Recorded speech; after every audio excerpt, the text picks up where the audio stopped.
Functional অ্যানালিসিসের আরো একটা গুরুত্বপূর্ণ টিউটোরিয়ালে আপনাকে ওয়েলকাম করছি। টিউটোরিয়াল নাম্বার 5, গুরুত্বপূর্ণ ডেফিনিশন, কমপ্লিট নন লিনিয়ার স্পেস। সম্পূর্ণ নন লিনিয়ার স্পেস ওর নন লিনিয়ার স্পেসের যে কমপ্লিটনেস বা সম্পূর্ণতা, সেটা নিয়ে আমরা কথাবার্তা বলবো। NLS অর্থাৎ a non linear space is said to be complete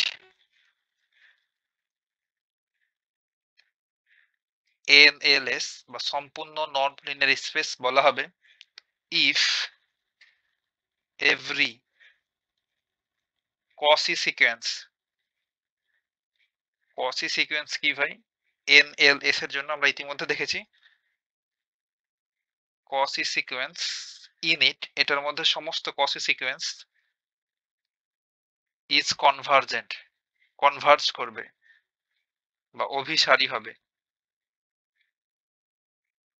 ব্যাপারটা যদি আমরা ফিগার আউট করে দেখি, ধরেন এইটা হচ্ছে আমাদের একটা NLS not linear space, or আমরা এইভাবে ডিনোট করতে পারি দ্য এক্স কমা নর। এখন এই নন লিনিয়ার স্পেসের মধ্যে যতগুলো Cauchy সিকোয়েন্স থাকবে, ধরেন এক্স এন, এইটা একটা Cauchy sequence, x subscript m, এটা আরো একটা Cauchy সিকোয়েন্স, এমন করে অনেকগুলাই Cauchy সিকোয়েন্স থাকতে পারে। যতগুলো Cauchy সিকোয়েন্স থাকবে এই স্পেসের মধ্যে যে কোনো পয়েন্টে বা সাম পয়েন্টে এটা কনভার্জ করবে। অর্থাৎ এই সিকোয়েন্সটা ধরেন একটা পয়েন্ট এক্স ওয়ান এর দিকে ছুটছে, আর এই সিকোয়েন্সটা ধরেন কোন একটা পয়েন্ট এক্স টু এর দিকে ছুটছে, কিংবা দুটো সিকোয়েন্সই কিন্তু একটা পয়েন্টের দিকেও ছুটতে পারে বা কনভার্জ করতে পারে, অভিসারী হতে পারে। অভিসারী কি, অপসারিতা কি, এসব নিয়েও কিন্তু আমরা কথাবার্তা বলেছি টপোলজিতে। হ্যাঁ, তাহলে এটা ছিল মূলত কমপ্লিটনেস অফ NLS। আর Cauchy সিকোয়েন্স কি আমরা প্রিভিয়াস টিউটোরিয়ালে পড়েছি, তো দেখাই। এই যে Cauchy সিকোয়েন্স ইন NLS, এই Cauchy সিকোয়েন্স যদি কনভার্জ করে তখন সেই আমরা NLS টাকে বা নন লিনিয়ার স্পেসটাকে বলবো কমপ্লিট নন লিনিয়ার স্পেস। এখন আরো একটা গুরুত্বপূর্ণ ডেফিনেশন দেখব, বানাক স্পেস। সায়েন্স ভি পাবলিকেশনের বইতে কিন্তু চ্যাপ্টার 6 এর হেডিংটাই হচ্ছে বানাক স্পেস। সেই বানাক স্পেস মূলত এখন আমরা কথাবার্তা বলবো। কমপ্লিট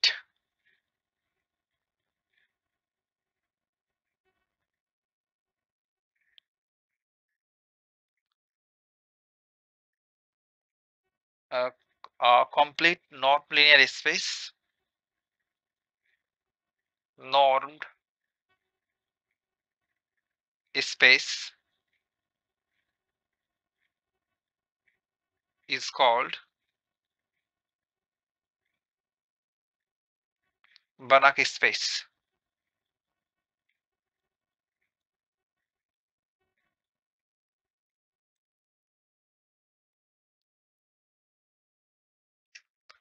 কোন একটা নন লিনিয়ার স্পেস যদি কমপ্লিট হয় তখন সেই স্পেসটাকে আমরা বলতে পারবো বানাক স্পেস। তাহলে একই ডেফিনেশন, অর্থাৎ একই ভাবে আমরা ফিগার আউট করতে পারি। ধরেন এটা একটা আমাদের নন লিনিয়ার স্পেস এবং এই স্পেসে যতগুলো Cauchy সিকোয়েন্স রয়েছে সবগুলো যদি কনভার্জ করে তখন সেটাকে আমরা কমপ্লিট বলছি। তাহলে এই কমপ্লিট নন লিনিয়ার স্পেসটাকেই বলবো বানাক স্পেস। তাহলে আমরা চাইলে এমন করে লিখতে পারি যে বানাক স্পেস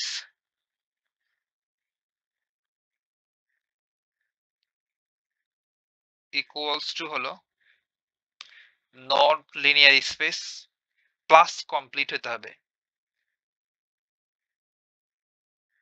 তাহলে কোন একটা স্পেস বানাক স্পেস প্রমাণ করতে আমাদের ফার্স্ট যেটা দেখাতে হবে সেটা হবে একটা নর্ম লিনিয়ার স্পেস ফার্স্ট, দেন পরবর্তীতে আমাদের প্রমাণ করতে হবে সেটা কমপ্লিট। কমপ্লিট কিভাবে প্রমাণ করবো ভাই? কমপ্লিট প্রমাণ করার জন্য আমাদের এই স্পেসের ভেতরে এভরি Cauchy সিকোয়েন্সকে কনভার্জ করতে হবে, তবে কমপ্লিট প্রমাণ হবে। আর এই নট লিনিয়ার স্পেস প্রমাণ করতে তো আমাদের ওই চারটা প্রপার্টি ছিল, সেগুলোকে হোল্ড করাতে হবে। ফার্স্ট ওয়ান ছিল norm of x greater than or equal 0 for x greater than 0। Second প্রপার্টিটা ছিল x norm of x equals to 0 হবে if and only if x equals to 0। আর এই সব for all x এগুলো কার ভেতরে আছে আমাদের ক্যাপিটাল x এর মধ্যে। আর 3 নম্বর প্রপার্টিটা হলো ল্যামডা x এর নরম ইকুয়ালস টু হবে মড ল্যামডা নরম x। আর এই ল্যামডাটা আসছে আমাদের ফিল্ড থেকে f থেকে স্কেলারের সেট, এন্ড আমাদের এই x টা আসছে ক্যাপিটাল X ভেক্টর থেকে। এবং আমার 4 নম্বর প্রপার্টিটা হলো ইনইকুয়ালিটি, ট্রায়াঙ্গেল ইনইকুয়ালিটি, সেটা হচ্ছিল নরম of x plus y less than or equal নরম x প্লাস নরম y। এই 4টা প্রপার্টি যদি হোল্ড করে তখন সেটা হয় নন লিনিয়ার স্পেস।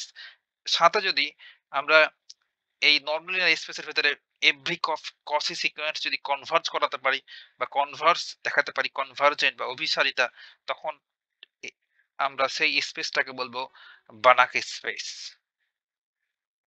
গুরুত্বপূর্ণ ডেফিনিশন। এখন আমরা বানাক স্পেসের বেশ কিছু এক্সাম্পল দেখবো, এক্সাম্পলস অফ বানাক স্পেস। ফার্স্ট ওয়ানটা হচ্ছে a set of all real number r, real number set r is Banach space। কারণ এই রিয়েল নাম্বার সেটকে আমরা NLS নন লিনিয়ার স্পেস প্রমাণ করতে পারি। সাথে আমরা ইতিমধ্যে জানি যখন রিয়েল অ্যানালিসিস পড়ছিলাম ভাই, যে রিয়েল নাম্বারের সেট আর হচ্ছে কমপ্লিট, অর্থাৎ রিয়েল নাম্বারের মধ্যে রিয়েল নাম্বারের স্পেসের সমস্ত কসি সিকোয়েন্স কনভার্জ করে একটা পয়েন্টের দিকে বা সাম পয়েন্টের দিকে। স্পেস আন্ডার দ্য নর্ম, আমাদের এই নর্মটা এখানে ডিফাইন করা থাকে। এই নর্মের আন্ডারে কিন্তু আরটা আমাদের বানাক স্পেস হয়। নর্মটা হচ্ছে norm of x equals to mod x, আর x টা belongs to natural number, sorry real number.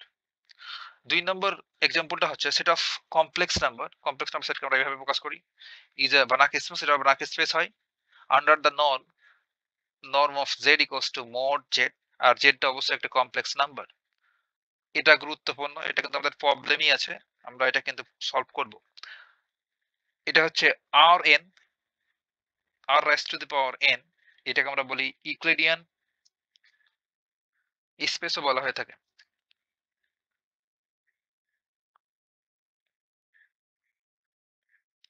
এটা হচ্ছে Euclidean space. Euclidean space r raised to the power n be a Banach space under the norm। এই নর্মের আন্ডারে এটা Banach space হয়। এটা আমরা প্রমাণ করে দেখব। এটা বানাক স্পেস হয় মানে ফার্স্ট অফ অল আমাদের NLS দেখাতে হবে, অর্থাৎ 4টা প্রপার্টি হোল্ড করাতে হবে, দেন কমপ্লিটনেস দেখাতে হবে, তবে তো আমরা বলতে পারবো যে এই r raised to the power n হচ্ছে বানাক স্পেস। আরেকটা যদি আমরা এক্সাম্পল দেখি, বাট এখানে একটা আমরা স্পেস নিয়ে কথাবার্তা বলবো, LVX স্পেস। এখানে যেমন বলছিলাম না ভাই, রিয়েল নাম্বারের সেট আর স্পেস, এটা সি স্পেস, আর R raised to the power n Euclidean space, ঠিক তেমনি এল পি এটা আরেকটা স্পেস। এল এখানে সাবস্ক্রিপ্ট আকারে পি লেখা হয়, কিংবা কোন কোন বইতে এল সুপারস্ক্রিপ্ট আকারে পি লেখা আছে। এই এল পি এই স্পেসটাকে ডিফাইন করা হয় এভাবে, let p be a real number.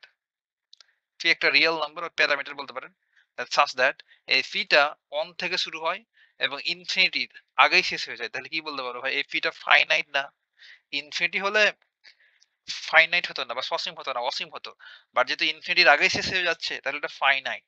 তাহলে পি ইজ ফাইনাইট, আমরা বলতে পারবো পি ইজ সসীম, পি হচ্ছে সসীম।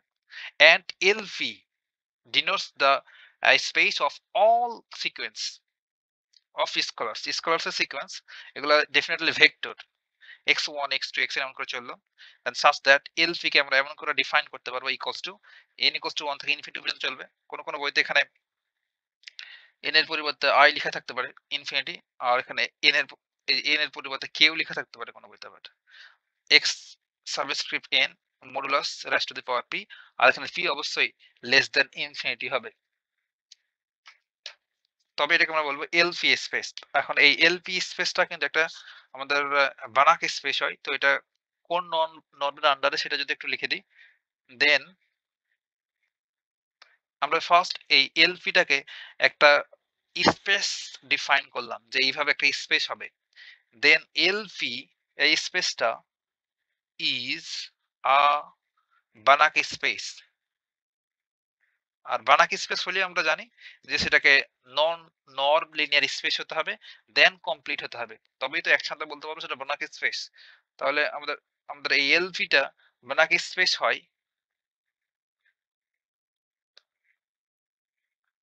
আন্ডার দ্য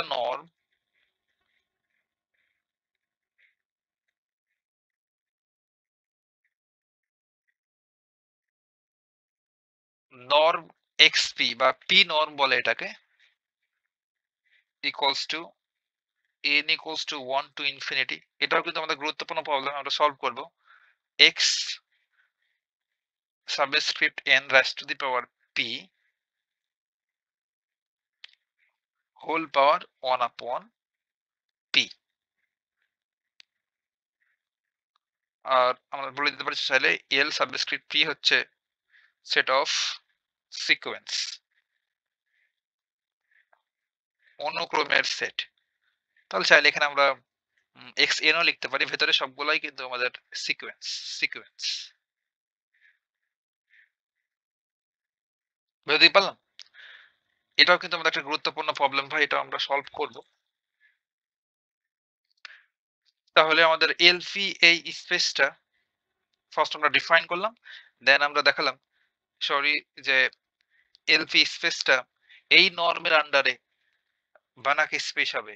বানাক স্পেস মানে হচ্ছে ফার্স্ট আমরা এই নরমের আন্ডারে এলপি কে দেখাবো নর্ম লিনিয়ার স্পেস, দেন আমরা দেখাবো এই এলপি এই নরমের আন্ডারে কমপ্লিট, অর্থাৎ এভরি কসি সিকোয়েন্স ইজ কনভার্জ করবে এই স্পেসে।